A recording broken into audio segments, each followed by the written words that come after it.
Bismillahirrahmanirrahim. Assalamualaikum warahmatullahi wabarakatuh. Selamat petang kepada semua rakan serta follower di page FTR Bidadari Solution. Okey, apa khabar anda semua hari ini? Okey, Solehah doakan agar semuanya dalam keadaan sihat walafiat, sentiasa diberikan kemudahan dan juga kelancaran dalam setiap urusan yang kalian lakukan. InsyaAllah dipermudahkan oleh Allah Subhanahu Wa Taala. Okey, kita ada siapa sekarang? Hai, waalaikumsalam Puan Julie Mashita. Hai, waalaikumsalam Puan Mashita. Okey, alhamdulillah.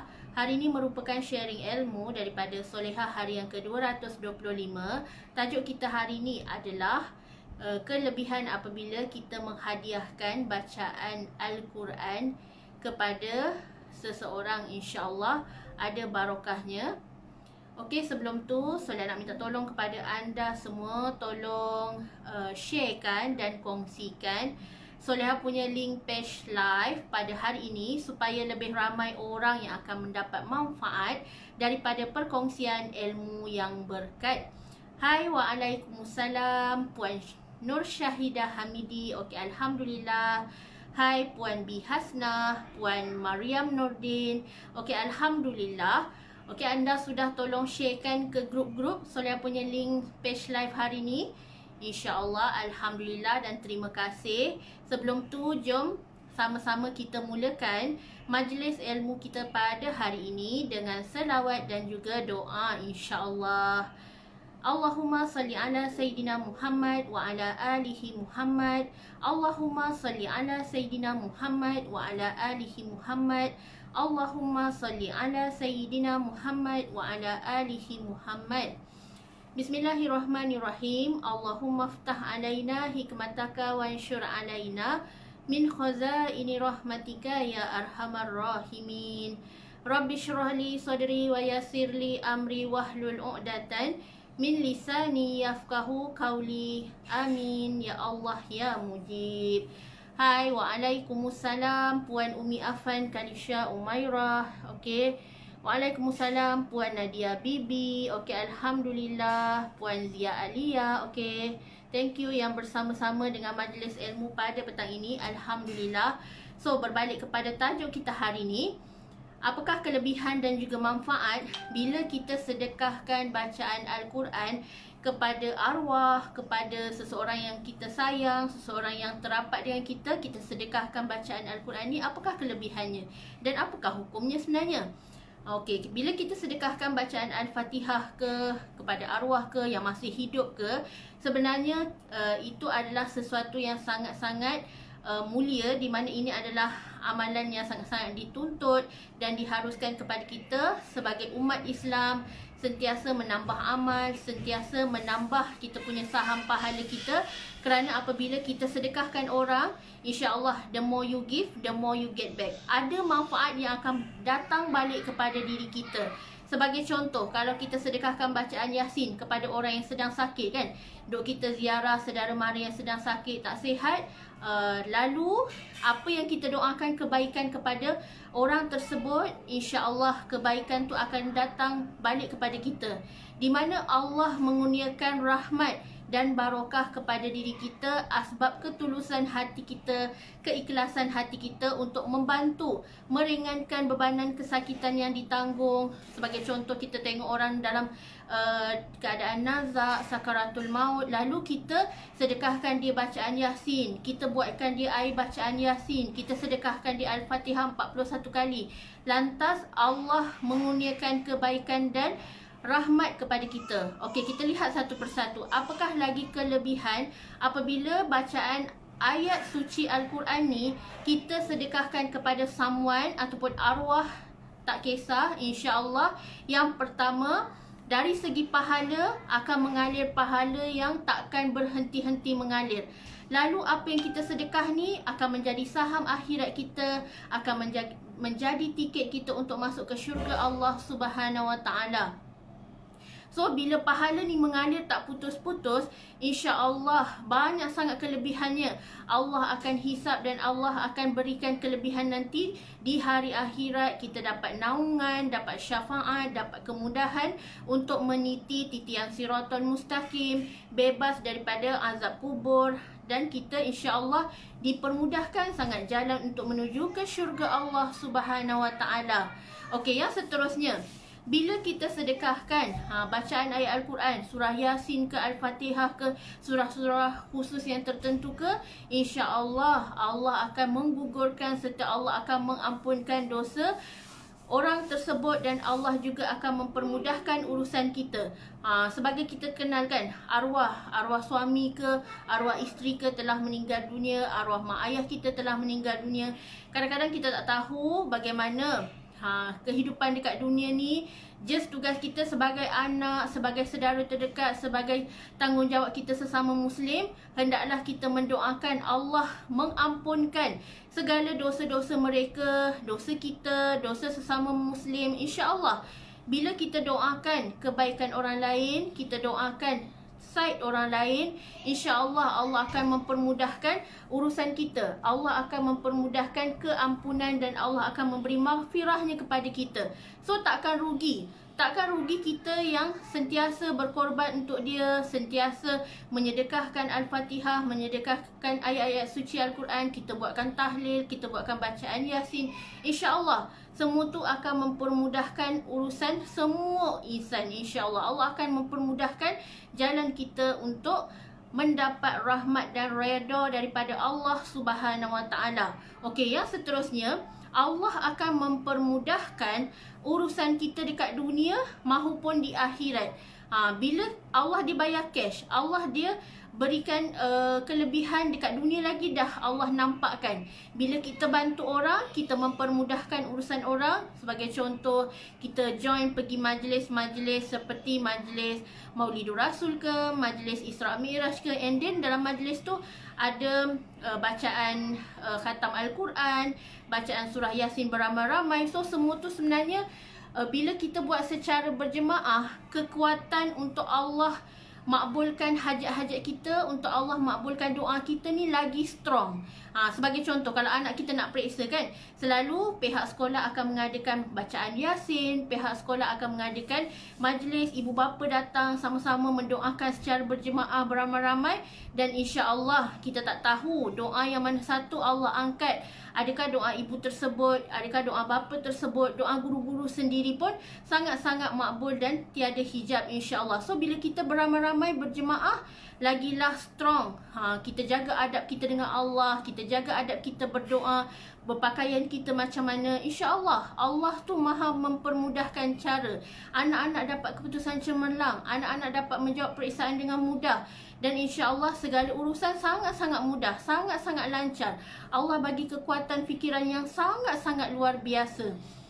Bila soleha belajar dan setiap hari belajar dan belajar, apa yang paling penting adalah kita, hubungan kita dengan Allah, adab kita dengan Allah tu bagaimana. Bukannya tingginya ilmu tersebut, bukannya tingginya kita punya pengetahuan, tetapi adab dengan kita dengan Allah yang kita jaga.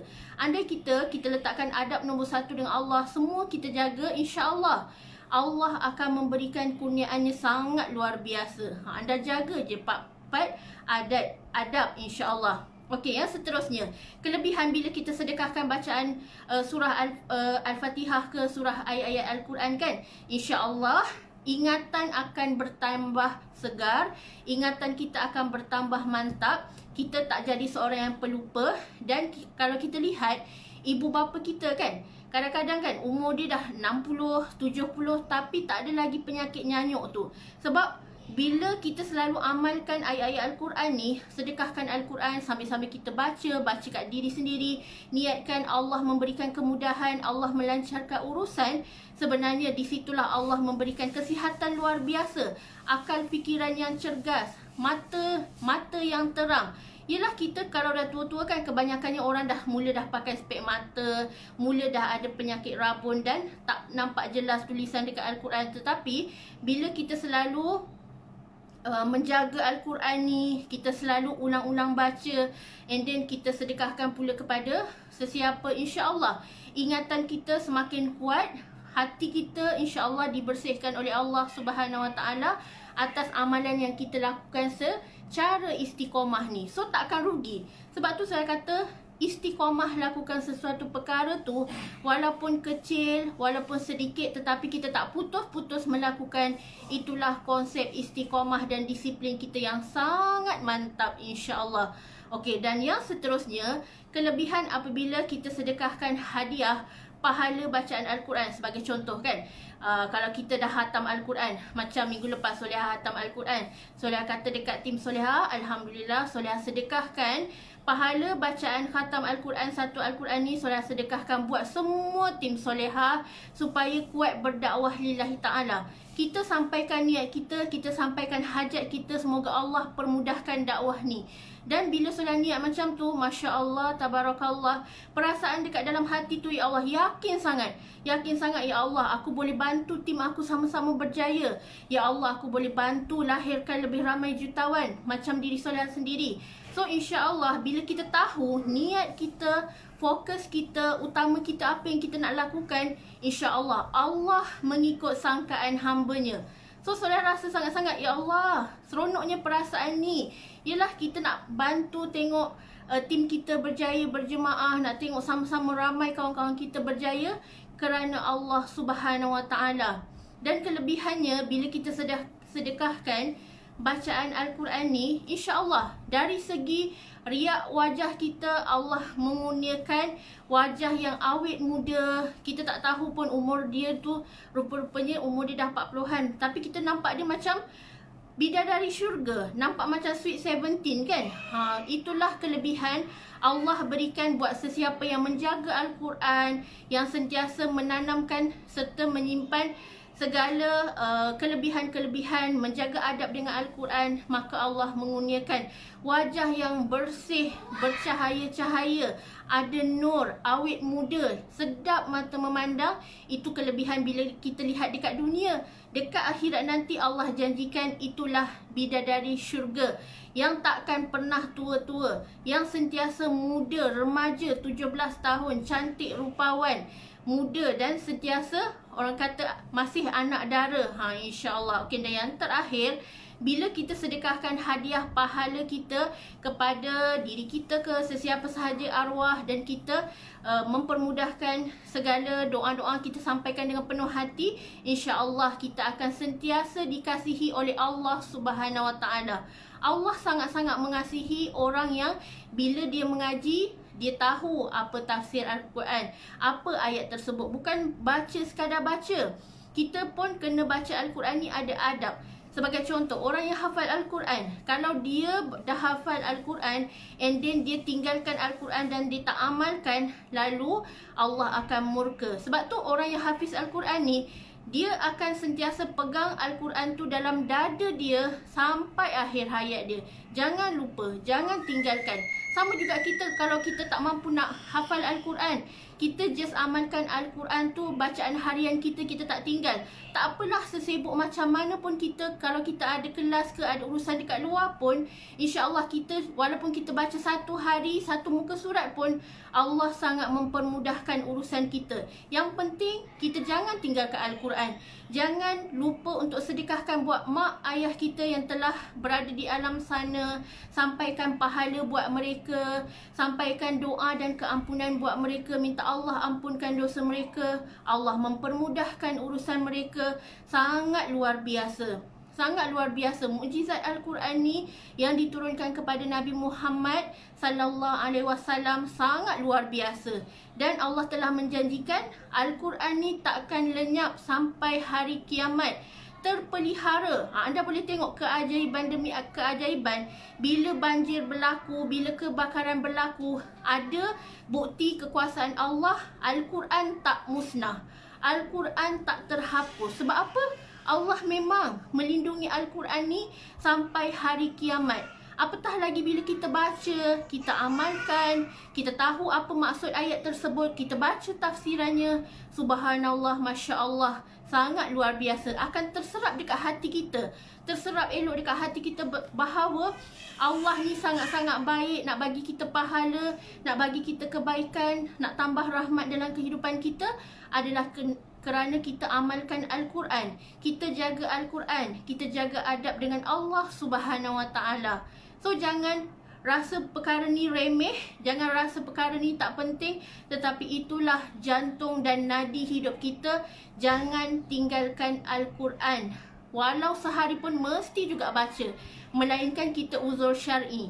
Kalau uzur syar'i pun kita masih boleh mendengarkan, walaupun kita tak lafazkan. Macam baca Al-Fatihah tu, kita boleh baca Al-Fatihah dan sedekahkan Al-Fatihah hari-hari. Al-Fatihah tak ada masalah. Kita uzur ke tak uzur ke, kita masih boleh baca Al-Fatihah. So hidupkan dalam kehidupan kita, InsyaAllah kita akan selamat dunia akhirat. Barokah tu akan hadir dalam kehidupan kita, InsyaAllah. Okey, sekian, ini sahaja perkongsian ilmu daripada Solehah untuk hari ni. Okey, kita berjumpa untuk sesi hari yang seterusnya esok, InsyaAllah. Anda boleh set dan log masa seperti biasa 1.45, InsyaAllah. Sama-sama kita berada dalam taman syurga dan berebut-rebut mencapai keberkatan dan barokah daripada taman syurga di dunia ini, InsyaAllah. Okey, terima kasih puan-puan, cik puan semua yang mengikuti dan follow Solehah punya live pada hari ini, InsyaAllah. Semoga Allah tambah kebaikan kepada anda semua dan kita sentiasa dalam rahmat kasih sayang Allah Subhanahu Wa Taala, InsyaAllah. Okey, terima kasih semuanya. Wabillahi taufiq wa hidayah. Wassalamualaikum warahmatullahi wabarakatuh.